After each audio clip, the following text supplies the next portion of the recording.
చేదుకోవాలి. ఈ వ్యక్తి నేను వదిలిస్తాను, భయపడద్దని చెప్పి బలించాడు. ఎవరంటే ఇట్లా దూరం నుంచి వచ్చాను, నాకు మీరెవరో తెలియదు అంటే, ఇంత మనలాగా ఫోన్లో ఇప్పుడు కనెక్షన్లు ఏం లేవు. అందుకోసం కొత్త వ్యక్తి ఇది పోయి వాళ్ళ నాన్నగారికి చెప్పింది.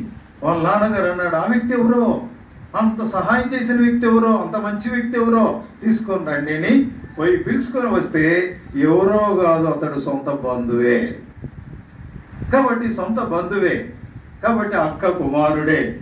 కనుకనే ఈ పరిస్థితిలో దేవుడు గుర్తు చేసుకొని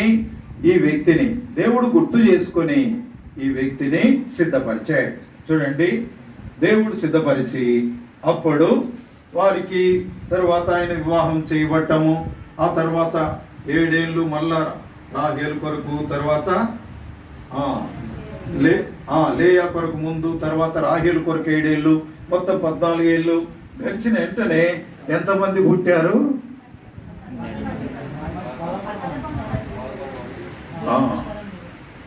మొత్తము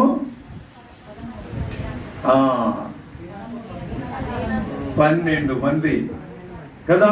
అంటే తనకంత సంతానము భూలోకములో ఇస్తాడని ఊహించలేదు దేవుడు.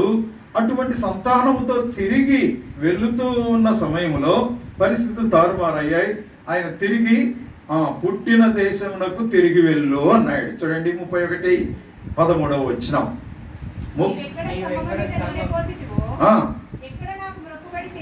చూసారా, దేవుడు చెప్తున్నాడు. యాకోబు 11వ వచనం, స్వప్నమందు దేవుని దూత చెప్తున్నాడు, యాకోబు అనగానే ఏం ప్రభువా అన్నాడు. అప్పుడు అన్నాడు, చదువుమా, నువ్వెక్కడ నూనె పోసితివో, ఎక్కడ మొక్కుబడి చేసితివో ఆ బేతేలు దేవుడను నేనే. ఇప్పుడు లేచి ఈ దేశము నుండి బయలుదేరి, చూసారా, నీవు పుట్టిన దేశమునకు తిరిగి వెళ్ళుమని. కాబట్టి పోయి బయలుదేరుతానే ఆ బయలుదేరిన సమయంలో మధ్యలో ఎన్నో అనుభవాలు వచ్చాయి. ఆ అనుభవముల మధ్యలో తాను ఊరికి దగ్గరికి వచ్చాడు. ఊరికి దగ్గరికి వస్తానే ఏం గుర్తొచ్చింది?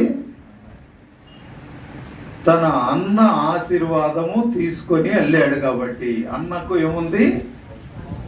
కోపం ఉంది, కక్ష ఉంది, చంపాలన్న కోరిక ఉంది. అది చెప్పే తల్లి తండ్రి ఒప్పించి పంపించారు. అరే మీ అన్న ఎప్పుడోసారి చంపేస్తారా నిన్ను, కాబట్టి నీవు బయలుదేరు అని చెప్తేనే బయలుదేరాడు. లేకపోతే అంత ఈజీగా తల్లిని వదిలిపెట్టి పోలేరు పిల్లలు.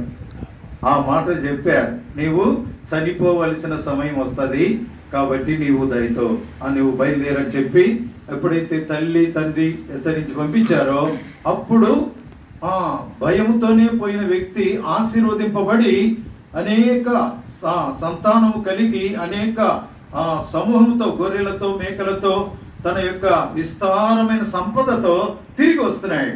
తిరిగి వచ్చేటప్పుడు తనకు గుర్తొచ్చింది, అన్న చంపుతాడు కదా, మళ్ళీ ఎట్లా వెళ్ళాలి. అప్పుడు ఇక మళ్ళా దేవుడు బాగా గుర్తొచ్చినప్పుడు దేవునితో పోరాడుతున్నాడు. 32వ అధ్యాయం 1వ వచనం.